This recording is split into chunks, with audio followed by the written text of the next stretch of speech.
managing the business easy. Not only that, growing your business easy as well.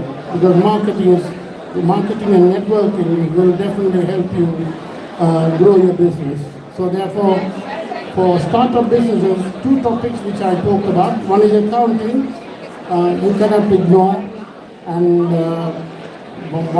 one main thing that a lot of people miss out is doing regular management accounts, so that you know exactly how much profit you are making on a regular basis. And then if you are not making profit also, you should know why you are not making profit, where you are making the losses, whether your employment cost is too much, your overhead is too much, or your turnover is too less. Things like that, you should monitor it on a regular basis. If you don't monitor, if you leave it for 1 year and then find out that you have failed in these areas, and it's too late to take action. You must take action as soon as you know where you're going wrong. That's why the management account is very important. And plus, the other one is cash is king. Not the actual physical cash I'm talking about. Money coming into the business, you must make sure, maintain a proper cash flow system. Nowadays, the software provide, in addition to recording accounts, they can also actually prepare your cash flow forecast as you go along, so that you know how much money is in the bank, how much money is due from customers, and how much money you are paying suppliers, and all these kind of things you can monitor, so that you know exactly where you stand with your cash flow is very, very important. Sometimes you can be profitable and not receiving enough cash from your suppliers, and you may be paying your suppliers too much, and then your cash flow situation can be very difficult. There are companies that have gone bankrupt because they did not manage their cash properly. So that's another point to bear in mind. Thank you for listening. Two topics, accounting and marketing. Hope is useful. Thank you. Thank you. Do you have any questions, please?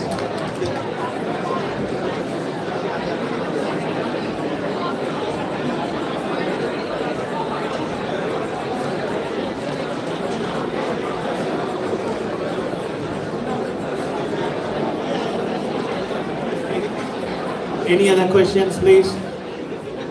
So,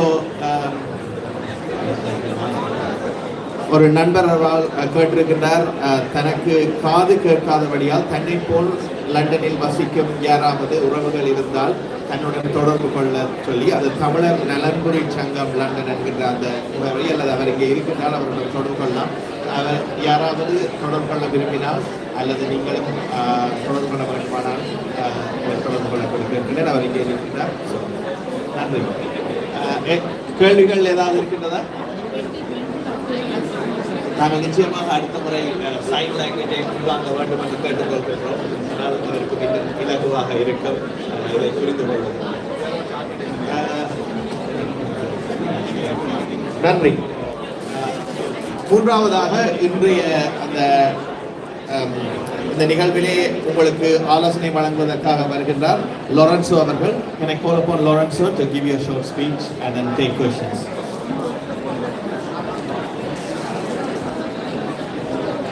Hello everybody. Thank you for the invitation from the Gate Institute and the Istanbul Chamber of Commerce. My name is Lorenzo Fiorito, and I'm director of Salandium Investment Consulting Group. I was asked to speak on contracts, and I did prepare some slides with PowerPoint, but because of the lack of a screen, I'll just be speaking from the top of my head. I'm very happy to take your questions at any time. So, why are contracts important? Basically, any agreement between two people where there's offer and acceptance and an exchange of something of value, we call this a contract. This is different from an ordinary promise because we are exchanging something of value. And when you do this, then there's a system of law that applies so that if you break your promise, the other person can hold you accountable. This is why the contract is important. A contract can be either oral or it can be written.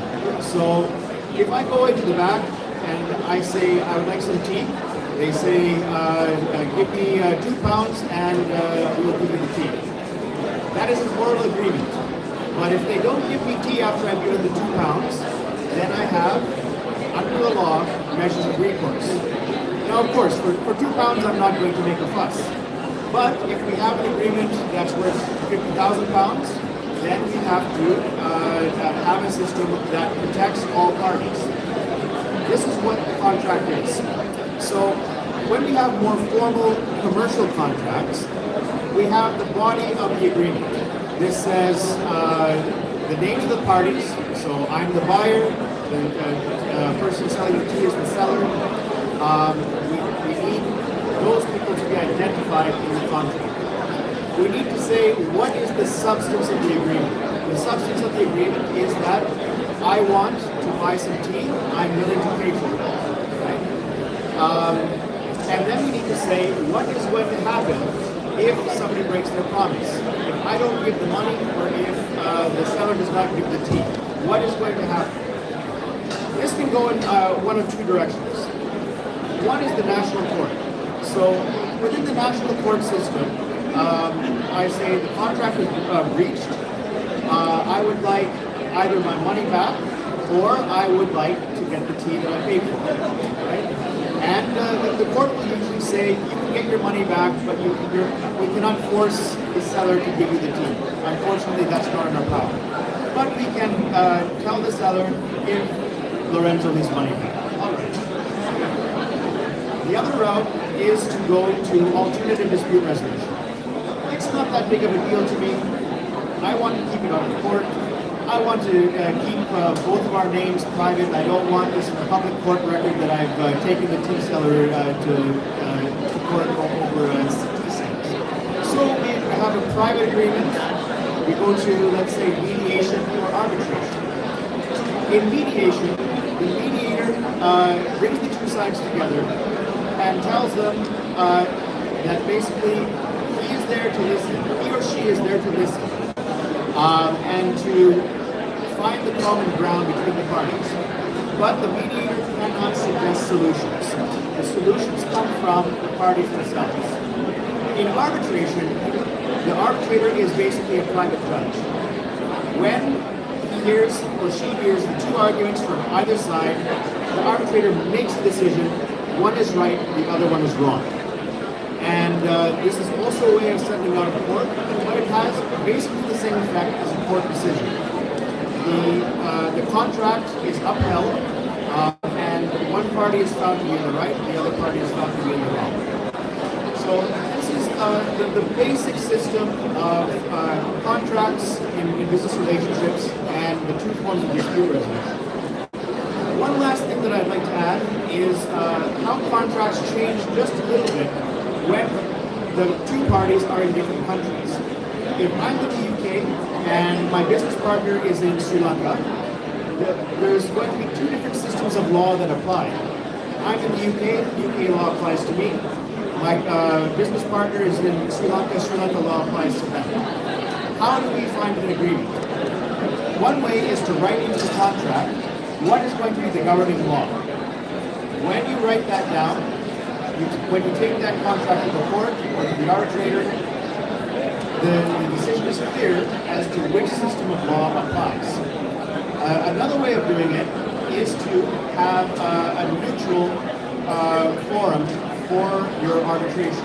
This doesn't happen in national courts, but it does happen in arbitrations, where you can choose a country that is not the UK, not Sri Lanka, but another country that system of rules applies to the contract. It's possible to do it that way, so that there's no bias between the two parties. So these are some basic principles about contracts that I'm very happy to expand on with your questions. I look forward to hearing from you. Thank you, Lorenzo. Anyone have any questions, please? So in that absence, I'll ask some questions. So in terms of resolutions, I don't think many people know about what arbitration is. So can you give a classic case study? There was some issue that it didn't go to courts and it was arbitrated and solved, and just give a kind of a flavor of what kind of conflicts that they could actually solve through arbitration. I mean, even I would like to know, like, if there's a case study.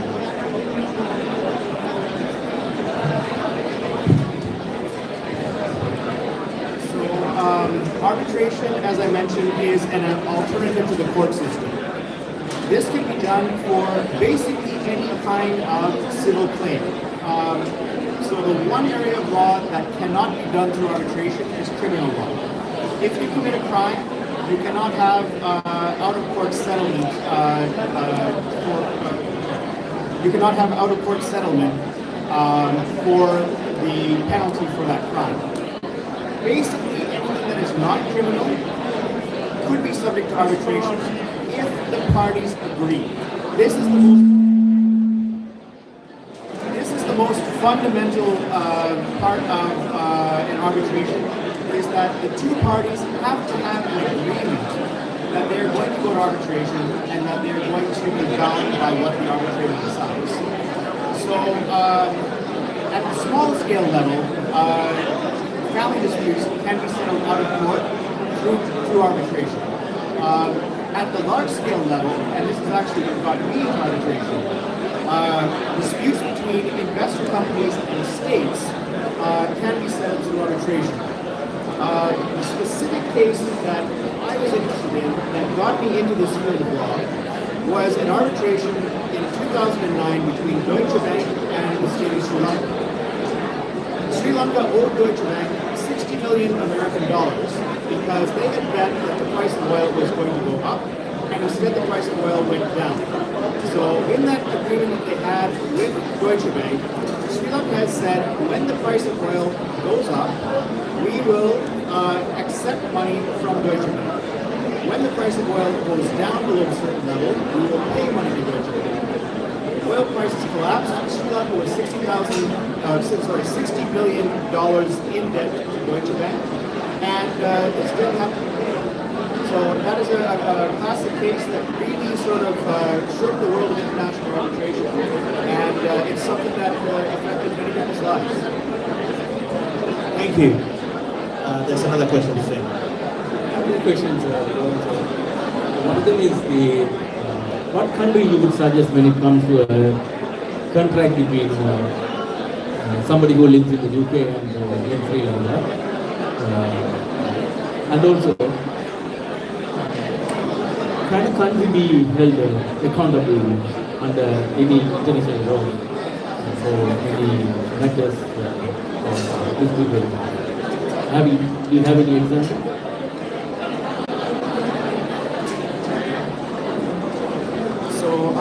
That was two questions, and I'll answer them in order.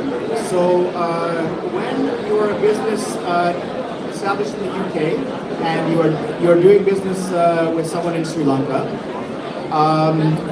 it is generally speaking, it's better to resolve your dispute within Sri Lanka if you trust your party and if you trust the courts. These are the two main factors that would decide where you are going to resolve your disputes. Now, the reason that I suggest this is because a Sri Lankan party may not be able to afford the costs of a court process in the UK. However, if you go to arbitration, as I mentioned, you can name any country as the country under which legal system you will be doing your arbitration. The arbitration can be done virtually. It can be done with one person sitting at their computer in the UK, another person sitting at their computer in Sri Lanka, and the rules of arbitration of France can apply if the parties agree. So for large-scale arbitrations, large-scale commercial disputes, this is the solution that is often used, is a neutral third country. You don't have to physically be in that country, it's just the rules of that country apply. In the example of holding the state accountable under arbitration, again I have a classic case from 1990 that took place called the Asian Agricultural Products versus Sri Lanka arbitration. Asian Agricultural Products was a prawn farm where the operations were taking place in Bataclan, but the investor was from Hong Kong. In 1987, there was a military operation that destroyed the prawn farm. And, there were people who were killed. The prawn farm was destroyed. The investor said, Sri Lanka, under the bilateral investment treaty between what was then the UK, Hong Kong at that time was under the UK, and Sri Lanka, under that bilateral investment treaty, you owe us the damages of the lost revenue that resulted from that military operation. The arbitral tribunal did not only look at the text of the bilateral investment treaty and the text of the contract, it also went into international humanitarian law, and it found that the laws of war were violated during that operation. And this is something that is possible to do in arbitration, is in extreme cases to bring parts of international law that are not inside the contract into the arbitration. So this is the one and only time that Sri Lanka was found accountable for war crimes. One time in history, this was through international arbitration.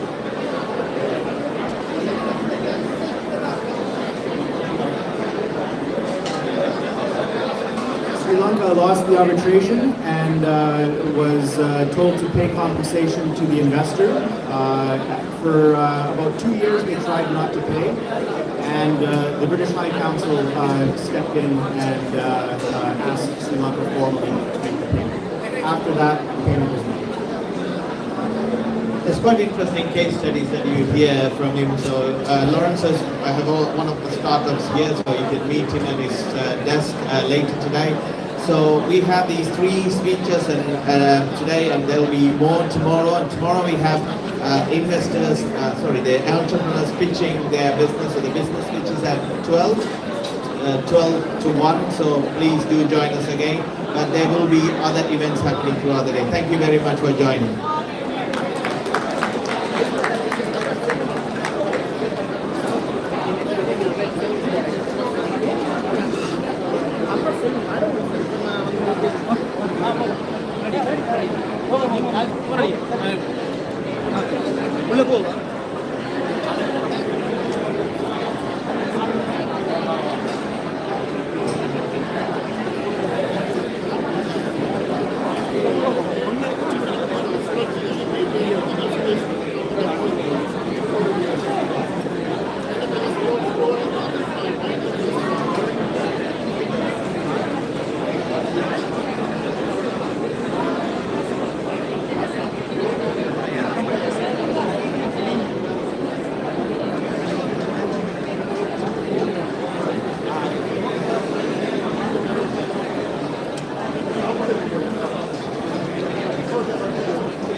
Okay thanks.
அவனோட கழிச்சது அந்த மூணு அதான் இவர் இல்லை அந்த நீங்கள் சொன்னாலும் இல்லை இது இல்லை கிளி மேலே போயிருக்கோம்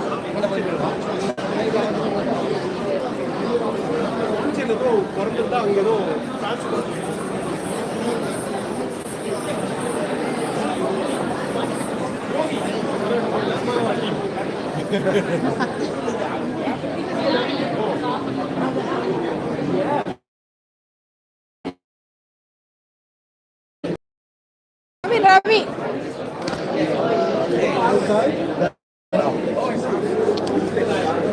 அப்பா ரவி கேமராக்காரர்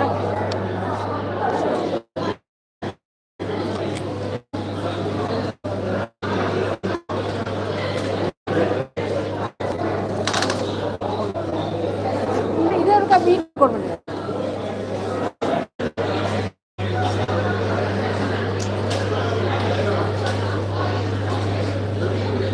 இவரே நடக்கணும் ஓ